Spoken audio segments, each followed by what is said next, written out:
Hey, what's going on, people? We got my guy, Alvini Linguine, with another video, man. This time talking about the Charlotte Bobcats' 10 years of failure and bad decisions. Yeah, man. Them niggas have been ass. They've been ass. You know what I'm saying? We gonna hear him talk about it. Charlotte Bobcats, a team that only lasted 10 years in the NBA. Those 10 years were filled with disappointment on a year-to-year basis, with very little things to look forward to in the future.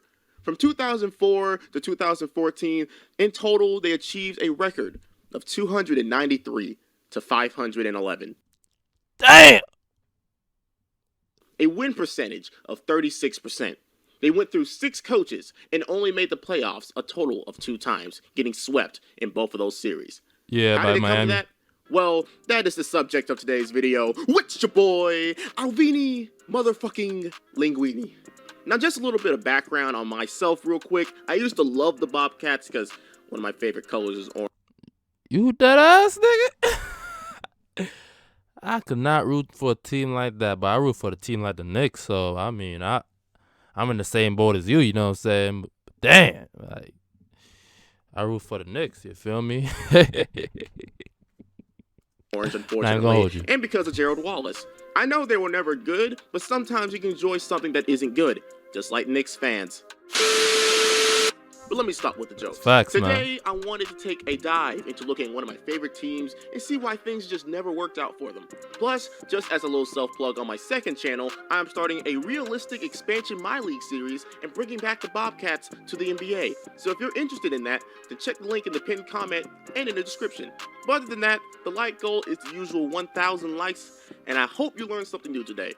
But let's get started, shall we? You already know who it is. Roll it! He incurred an injury dealing with weights in the weight room, so he stitched up in the left hand doing all this. It's over, ladies and gentlemen!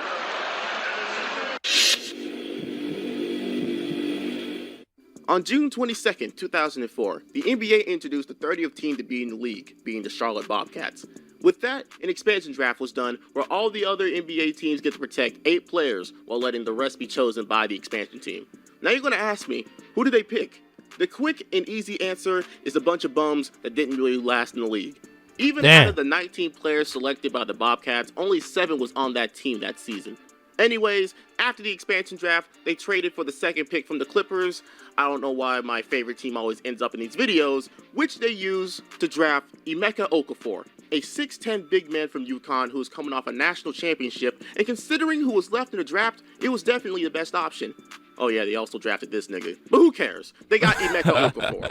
With that settled, they started the 2004 season with rookie Emeka and a bunch of bums and proceeded to be bad with an 18-64 record for the first season of the Charlotte Bobcats dynasty. Well, if you even want to call it a dynasty. But some positives were found. That's not a dynasty, bro. They ain't winning shit during that time. Emeka Okafor won Rookie of the Year while averaging 15 points and 11 rebounds a game, and one of the people they drafted from the expansion draft named Gerald Wallace from the Kings was starting to show what he can do as a scorer and as an elite defender because he averaged 11 points, 5 rebounds, a steal, and a block a game as a small forward. With this, the franchise knew what they had to do.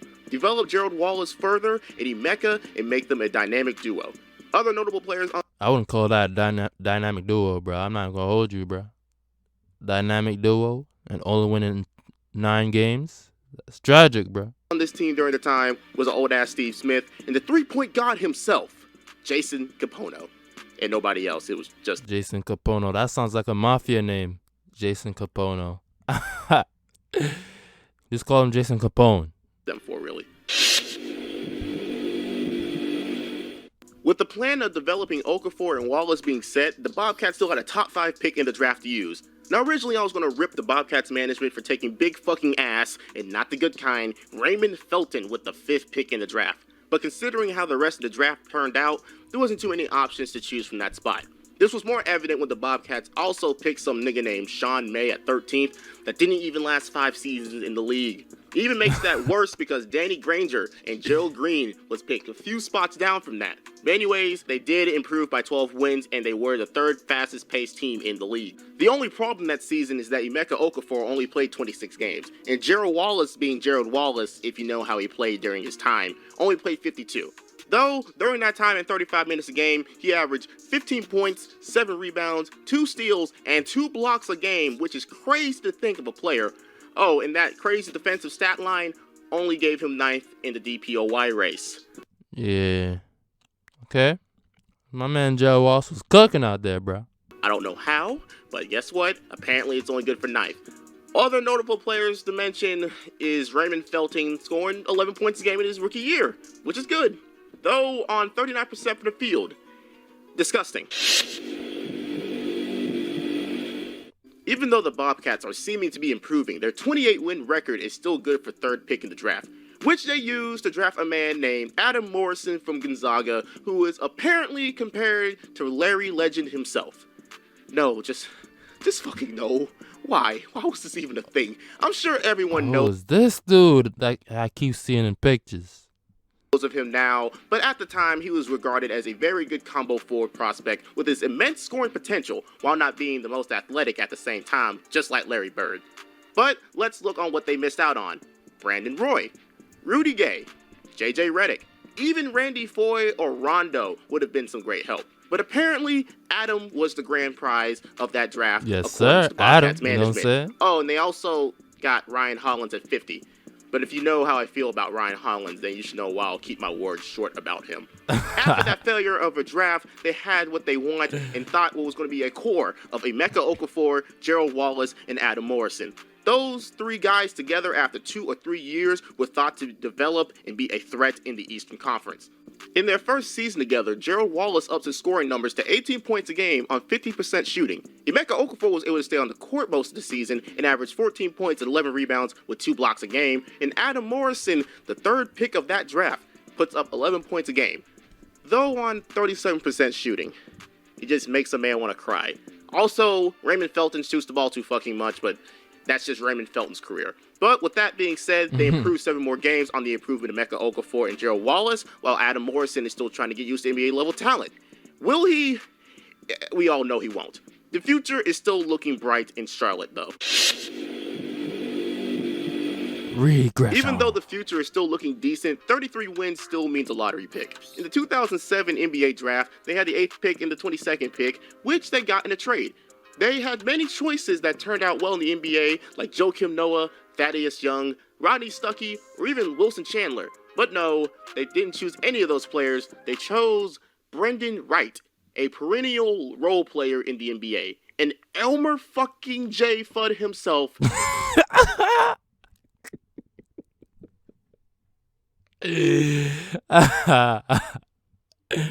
I'm a J Fudd. I'm weak, bro. Jared Dudley. Oh my god. Yeah, they crashed and burned in this draft. However, the new GM, Rod Higgins, made a nice move in the draft by trading Brendan Wright for a nigga named Jamario Davidson and Jason Richardson. You heard me right. Jason fucking Richardson. With the acquisition of a 26-year-old Jason Richardson, the Bobcats now have a dynamic scorer to help on the perimeter, while Gerald Wallace and Emeka Okafor can focus on defense and score when they have to. Even though he was having trouble staying on the court last year and his production took a little bit of a hit, it was still thought that he can bring the scoring needed to help speed up the process of the Bobcats' success. With that being said, the 2007 season was not what they totally expected since they went from 33 wins to 32, which isn't that bad, but it's still regression. Though the Jason Richardson experiment seemed to be working since he averaged 22 points a game on decent efficiency while playing all 82 games. Gerald Wallace again brings up his scoring averages while locking up the league. Emeka Okafor was still being a solid big man in the post and playing all of his games. And Raymond Felton is still taking too many shots. Oh, and if you haven't noticed, I didn't say anything about Adam Morrison. Well, mainly because he had a devastating knee injury that took him out for the whole season. So yeah, RIP Adam Morrison's already bad athleticism. Other things to note is that they signed Earl Boykins to 5'5" God later in that season, and Jared Dudley didn't really do much his rookie season. But the Bobcats' 32 wins were obviously not good enough for a playoff spot, so it was right back to the drawing board for the next season. The 2008 NBA draft was littered with big man talent. Only problem is that with Emeka Okafor on the team, the Bobcats didn't need to draft another big man, which explains why they drafted DJ Augustine at 9 and Alexis Ajinka at 20. Both not exactly the best picks, but it was understandable why they did it. Though a few picks down was a great post defender named Serge Ibaka, which they definitely missed out on. But now, apparently they had to draft this nigga. But the big... He stays shitting on these niggas, man. Move of that summer was the head coaching Come change on. as Larry Brown took over the head coaching position for the Bobcats, which was shown to be very effective because in the 2008-2009 season, they won 3 more games than they did last time. However, a lot of changes happened within the team to make it happen. Trade number 1. After a 7-15 start to the season, management wanted a change. So on December 10th, the Bobcats traded Jared Dudley and Jason Richardson and a second-round pick to the Suns for a 31-year-old Rajah Bell, a young Boris Diaw, and Sean Singletary. Trade number 2. They traded Ryan Hollins and Matt Carroll for the services of Zjanja Diop. Not anything too important, I just wanted to celebrate the fact that they traded away Ryan Hollins. And trade number 3, they traded Shannon Brown and Adam Morrison, who they officially gave up on, as during that season after a knee surgery, he came back and averaged 4 points on 38% from the field for the services of Vladimir Radjanovic from the Lakers. All of those trades turned the season around to give them the best record they had in franchise history. It ain't good, but it is something. There isn't much more to mention stats-wise due to the craziness of all the trades, except the fact that Gerald Wallace took a dip in scoring and the Bobcats ranked last in points per game as a team. After another middle-of-the-road season, the Bobcats were still able to keep a lottery pick at 12, which they used to draft Gerald Henderson, who honestly was the best person they could have got for the draft, all things considered, unless they reached and drafted Drew Holiday. But the big move for them that summer was to trade on July 28th of Emeka Okafor for the young, athletic, and defensive force that is Tyson Chandler, who had injury problems last year. He was thought to bring some more effective defense in the paint, but he only lasted 51 games, unfortunately. But let's talk about that season. The Bobcats management continued to make good moves, for example, trading Rajah Bell and Vladimir Radjanovic to the Golden State Warriors for Steven Jackson and AC Law, the main prize being Steven Jackson because of his dynamic scoring. Then, to add to the depth, they traded a second-round pick for Theo Ratliff, then traded AC Law, Ronald Murray, and a 2014 first for Tyrus Thomas. Looking back on that, it was definitely an L, but it was good for their time, I guess, and signed an old-ass Larry Hughes near the end of the season. But overall, the Bobcats had the best season up to that point off the scoring of Steven Jackson's 21 points per game and Gerald Wallace's 18 points per game, who even became an all-star because of it. But the most impressive thing about this team was even though, again, they averaged the least amount of points per game, they allowed the least amount of points of opponents' points per game. This suffocating defense all around gave them a 44-38 record, which is good for 7th in the East. Now with this first playoff berth in franchise history, who was their first opponents? Oh, nobody but the Eastern Conference representatives of the final. Oh, I was wrong then about them playing Miami twice. Last year with Defensive Player of the Year Dwight Howard. But this would be the biggest games of the team's existence. They were able to hold Dwight to only 10 points per game. However, they were not able to contain Jameer Nelson, who went off for 24 points a game on almost 50% shooting. And even though they were able to keep the Magic from scoring over 100 points every game, the main struggle for the Bobcats was always efficient scoring. The main scorer, Steven Jackson, did score 18 points per game, however, on 38% shooting, and Gerald Wallace did what he could offensively, but it just wasn't enough. Though, this year did show what the Bobcats could be, a defensive juggernaut. But if they got a few more great offensive pieces, then this team could be something formidable in the East. This year was honestly the start of a major downfall for the Bobcats. First, they traded Tyson Chandler to the Mavericks, who ended up winning the championship that year for some depth that really didn't work out. They signed Kwame Brown, insert random Kwame Brown meme here. This man was a bona fide scrub. He can't play. Who wasn't really going to help out with the scoring or defensive effort. In fact, this was one of his last chances in the league, and the only positive thing that ended up happening during that free agency was them signing Sean Livingston as a free agent. But things looked progressively better as the season actually went on. First, after a 9-19 start, Larry Brown was fired and replaced by Paul Silas, who did end up doing a better job later on. They traded the last piece of the original Bobcats team, as Rod Higgins wanted to maximize on Gerald Wallace's trade value, and traded him to the Trailblazers for Dante Cunningham, Sean Marks, Joel Prisbilla, and 2 future first-round picks. But it seemed that Rod Higgins made a decent move with that trade because after that season, Gerald Wallace started to get worse every year. But the end result of all this was a 34-48 record and the start of another rebuild. Worst season ever. And here we go again. Just 2 years ago, this team was the best defensive team in the league, and now they're basically stuck at the bottom. But being at the bottom means another high draft pick. The 2011 NBA draft was full of future talent, so there was no way they can get this wrong. And they didn't, because they picked Kemba Walker, who would end up being one of the better players the franchise will ever know. And with that first rounder from Portland, Charlotte ended up picking Tobias Harris, another nice piece for the future. What? They traded Tobias? And Sean They traded Livingston. Tobias, Steven Jackson, and Sean Livingston? Corey Maggette and Bismack Biyombo. What the fuck? They traded a future great scorer in the league, a developing guard, and I guess a decent scorer in Steven Jackson for a year of bad porn and Bismack? Charlotte, y'all did this to yourselves. What the fuck are y'all doing? Anyways, in the 2011 regular season, we all remember it for being the season. The season where the Charlotte Bobcats obtained the worst win percentage record in NBA history with a record of 7-59. A win percentage of 10.6%. Why? Well, mainly because they had no main scorer, as Kemba Walker, Gerald Henderson, and Bad Maggette was all sharing the ball, all at non-efficient rates. Zero depth, and most importantly, there was NBA lockout, so all the players were probably not prepared as they should be. All of those equal up to the worst record in NBA history. The only positive thing that happened was that Corey Maggette ended up getting traded for Ben Gordon in a 2014 first-round pick that ended up becoming Noah Vonleh. And, Ben Gordon didn't really do much there either, so, Damn. at least they got rid of Corey. Nah, that's 7-59 record, bro. Oh my goodness. When I saw that shit, I was like, God damn, nigga, you can't even crack 10 wins, nigga. At least they got rid of Corey. Now, after that disaster of a season, it can't possibly get worse. You receive the second pick of the 2012 draft, and now, what will you do with it? I know that Anthony Davis went first, y'all got screwed over, but hey, there are many of choices. What? You picked Michael Kidd-Gilchrist? You picked the man who was only known to be in the league for having a broken jump shot? That jump shot looks so bad. Damn. He hurting himself shooting the ball right there. Look at that shit. His shit is worse than mine. In fact, let me tell you on what you could have picked that was better than him.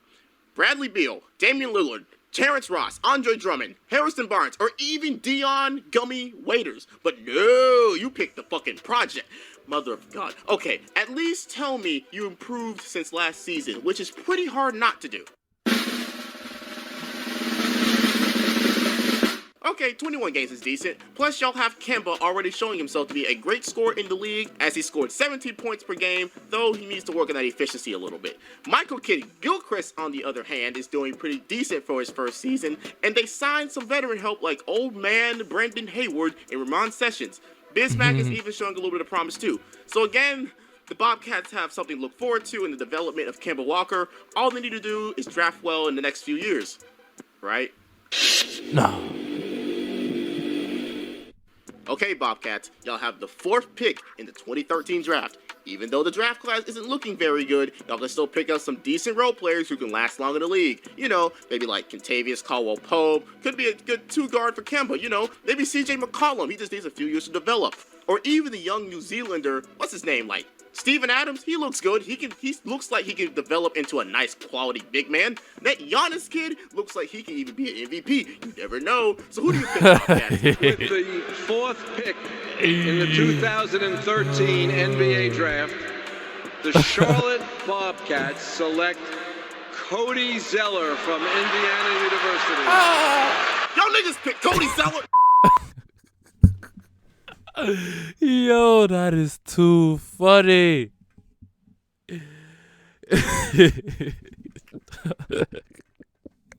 Gotta rewind that shit back, bro. Oh Lord. Okay, Bobcats, y'all have the fourth pick in the 2013 draft. Oh, Even though the draft class isn't looking very good, y'all can still pick up some decent role players who can last long in the league. Maybe like Kentavious Caldwell-Pope, could be a good two-guard for Kemba, maybe CJ McCollum, he just needs a few years to develop. You know what I'm saying? Or even the young New Zealander, what's his name, like Steven Adams, Steven Adams, you know what I mean? Good big man, like he can develop into a nice quality big man. That Giannis kid, Giannis, like you know what I'm saying? He might be MVP, MVP, you feel me? So But nah, bro. With the fourth pick in the 2013 NBA draft, the Charlotte Bobcats select Cody Zeller from Indiana University. Y'all niggas pick Cody Zeller. Well, anyways, after that terrible draft pick, let's see how they do during the offseason. They signed Big Al Jefferson to a 3-year deal and even signed back Joe Henderson for a few years. Looks so y'all are set to see what y'all can do as a team. Y'all even signed a new coach in Steve Clifford, so, maybe the 6th one is a good one for y'all. 6th one in 10 years, not that bad. So maybe the 6th time's the charm. It seemed like Steve Clifford did his thing because the Bobcats had a 22-game turnaround in the 2013-2014 season. The main reasons include Al Jefferson's All-NBA third-team season of 22 points and 11 rebounds a game, and Kemba Walker's 17 points a game, though on 39% for the field. But like we said, he's improving. And lastly, the fact that, again, they allowed the 4th least opponent's points per game. All that together means a 7th seed in the playoffs and getting swept by the champion runner-ups, Miami Heat. And at the end of the season, the Bobcats rebranded back to the Hornets, where to this day they struggled to stay relevant, make more and more bad draft picks, and even lost their franchise player once again. But to recap, the Charlotte Bobcats was always set for failure for the most part. All expansion teams only take off because of draft picks. For example, Shaq and the Orlando Magic. And even though the Bobcats picked Gerald Wallace, they still had to either pick the right pick in the draft again and again and again, which they sucked at doing, or somehow bring an Al Jefferson-like free agent to your team every time, which on its own is near to impossible to do since the team plays in a small market. But all in all, the Bobcats, due to many wrong choices in the draft and the lack of talent on the teams, is why the Charlotte Bobcats was a franchise with 10 years of failure. Nowadays, as the Hornets, they only have young players like Devontae Graham, Miles Bridges, PJ Washington, and oh yeah, this nigga. But anyway. Why you try to shit on Rozier, man? Terry Rozier, Scary Terry, man. Like, don't shit on that nigga, bruh. That was my look into the Charlotte Bobcats and why things never went well for them. I want to turn this thing into a series, so if you have any more teams, players, or something like that you want me to look into, then comment on what... Yo, look into the Knicks, bruh. Just look into the Knicks. From 1999 to now, bro. I'm telling you, that video you're gonna make is probably gonna be one of the funniest shits you ever made in your life. I promise you, 1999 to 2020. You're gonna laugh your ass off. 2 decades of losing, bro. What you want to see. Other than that, thank you for watching my video, and I hope you enjoyed. Since this video is probably long enough, I'll keep the outro short. Check out my Bobcats Expansion My League series on the 2nd channel. Check out my Twitter, my Instagram, blah, blah, blah, blah, blah, blah. Inside look of Alvini, other sneak peeks of videos, blah, blah, blah. Check out my Twitch where I try to stream terribly. And lastly, don't forget to like the video to help the channel and subscribe if you enjoy what I make. Alright, y'all, that's gonna be the end of the video. Appreciate you, Alvini Linguine. We appreciate you over here, man. Hopefully you make that next video I talked about, bro. That next video you're gonna make 20 years of failure and bad decisions. It's gonna be funny as fuck. But anyway, I'm out. Peace.